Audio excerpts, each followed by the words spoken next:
Hello' students, তো যিসকল ছাত্ৰ ছাত্ৰী HS 2026 দিবলৈ গৈ আছে, তো তেওঁলোকে বহুতে মোক কমেণ্ট কৰি আছিলে যে এইবাৰ HS 2026ত অসমীয়া কি ৰচনা আহিব পাৰে তাৰ পৰা এটা ভিডিঅ' বনাবলৈ। তো আজি লৈ আহিছোঁ সেই ভিডিঅ'টো। আমি আজি ডিছকাছ কৰিম যে আমাৰ HS 2026ত কি অহাৰ সম্ভাৱনা আছে অসমীয়া ৰচনা।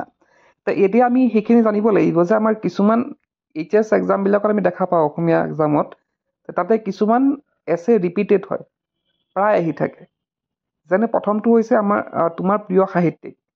তো ইয়াতে চোৱা তোমালোকে 2000, 2002, 2008, 11, 13, 15, 2023লৈকে প্ৰিয় সাহিত্যিক আহিছে। আকৌ ছেকেণ্ড নম্বৰটো হৈছে মানৱ জীৱনলৈ বিজ্ঞানৰ অৱদান, বা সেইটো বেলেগ বেলেগ ধৰণে আহে। ধৰা দৈনন্দিন জীৱনত বিজ্ঞানৰ প্ৰভাৱ, বিজ্ঞান আৰু মানৱ সভ্যতা, তো এনেধৰণে কি হৈ থাকে, আহি থাকে। তো ইয়াতো দেখিছা তোমালোকে 99, 2000, তো এনেধৰণে আহি গৈছে। তাৰপিছতে আৰু আছে অসমৰ বানপানীৰ সমস্যা, তোমাৰ প্ৰিয় গ্ৰন্থ, পৰিৱেশ প্ৰদূষণ আৰু ইয়াৰ নিয়ন্ত্ৰণ, দূৰদৰ্শন, অসমৰ প্ৰাকৃতিক সৌন্দৰ্য, অসমৰ প্ৰাকৃতিক সম্পদ আৰু অসমৰ কুটিৰ শিল্প। তো এইকেইখন ৰচনা আমি যদি চাওঁ, আমি যদি আগৰ বছৰবিলাকৰ আমি চাইছোঁ, তো তাতে আমি দেখা পাইছোঁ যে এইকেইখন ৰচনা প্ৰায়ে ৰিপিট হৈ থাকে। তো ইয়াতে আৰু এটা কথা যে তোমালোকে যদি চোৱা তোমাৰ প্ৰিয় গ্ৰন্থ, এই ৰচনাখন যোৱাবাৰ আহি গৈছে, 2025 চনত আহি গৈছে। গতিকে যিহেতু এটা ৰচনাই বাৰে বাৰে প্ৰত্যেক বছৰে নিদিয়ে, গেপ দি দিয়ে, গতিকে এইখন ৰচনা এইবাৰ তোমালোকে নাচালেও চলিব। তোমাৰ প্ৰিয় গ্ৰন্থ ৰচনাখন নাচালেও চলিব।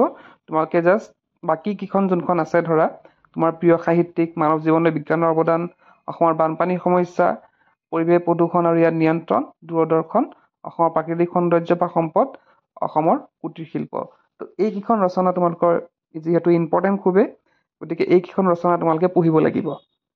তো এইকেইখন ৰচনা পঢ়িলে মই ভাবোঁ যে তোমালোকৰ আগন্তুক যি HS 2026ত আছে, আহি আছে, তাতে যোনটো অসমীয়া পৰীক্ষা হ'বলৈ গৈ আছে, তাতে তোমালোকৰ ইম্পৰ্টেণ্ট হ'ব এইখিনি ৰচনা তোমালোকে পঢ়ি যাবাই। তো এইখিনি আছিল ইম্পৰ্টেণ্ট ৰচনাৰ ভিডিঅ'। আশা কৰিছোঁ তোমালোকৰ ইয়াৰ পৰা উপকৃত হ'বা। তেন্তে আজিৰ ভিডিঅ'তে শেষ কৰিলোঁ।